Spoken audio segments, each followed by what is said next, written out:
Thorium's front end is built with web technologies, which means that under the hood, everything is HTML, CSS, and JavaScript. I can even open up my dev tools and see all of the HTML, CSS, and JavaScript that goes into making the core, for example. It uses React extensively and is built as a single-page app. Let's take a look at the code. Everything lives inside of the client folder, and it starts in the client/source/index file. Here it renders the entire React tree from this app component, and it renders it to the root. And since it's a single page app, that's the only thing that's on the entire web page. It has this window.thorium, which allows it to communicate with the client application for doing things like shutting down or restarting the computer. It also loads Bootstrap, but pretty much everything is coming from this app. So let's take a look at that. App lives right next to the index here, and we can see that it wraps up our Apollo provider, which gives us GraphQL access, the INTL provider, which gives us internationalization for translations, and then everything else just falls into this routes. So we can take a look at routes, which is, let's see, in the containers folder. So if we come to the containers folder, we can go to the routes, and we can see all of the routes which Thorium has.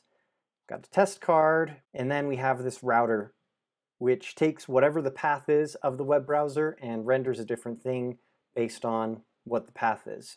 So here we can see that it shows the config for the main route, and then we've got the client here, which is a very important route. That's the route which is used for the cruise screen, and then a couple things for configuration and for the flight director. This client component is what renders the screen for the crew. So we're going to dive a little bit deeper into that. It does three things. First, it registers the client with the server. We can see that here in this component did mount. It's going to send this mutation to register the client with its unique client ID that it generates right here. There it is, generates that client ID right there.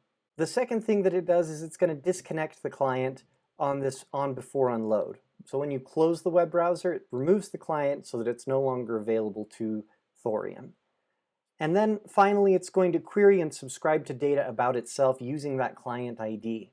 So right down here, we can see it doing this query, and we can take a look at the query itself and see that it's querying the client in order to get information about the flight it's assigned to, its simulator, its station, and then a couple of other things like its login state, whether it's in training mode, etc. Once it loads that information about itself, and once it's been assigned a simulator and a station and a flight, then it will load up the simulator data. Let's see, we can dive in here just a little bit further. So it's going to load more data about the simulator, like its assets, all of the stations that are in the simulator, its alert level, that sort of thing. And then it's going to go one layer deeper in order to set up some sound effects. Have the sound controller here, some caching, and then the card controller, which actually renders the individual card to the screen. Yeah, which is what happens right here. So it renders blackout if necessary, it can render a keyboard, or a layout component. The current card is managed by the client. It's switched by a card switcher, and that card switcher lives on each layout.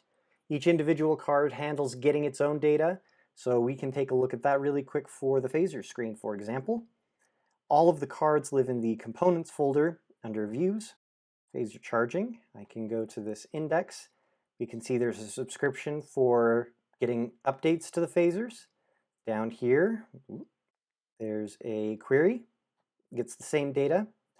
When it queries, it gets the initial data, whatever the current data is on this server, but then we have to have that subscription in order to get the updates to the data. So you have to have both the query and the subscription to get the initial data and any changes that might be made in the future. It takes that data and it just passes it to the components, and then it's just React. So if you know React really well, you'll be right at home in this. There are a lot of other things that are handled here. You might have noticed here that we have a core component that also grabs data. Every card should have some core in order to make sure that the flight director can manage and view and update the data about that card. We have a separate place for macros in order to configure those. Layouts live here in this layouts folder. We have a view screens folder for individual view screen components. And then in the containers folder, we have this flight director folder that has all of the configuration for anything in Thorium. So simulator config is handled here in the simulator config folder. There's a lot of stuff in the front end. The front end is definitely bigger and more complicated than the back end.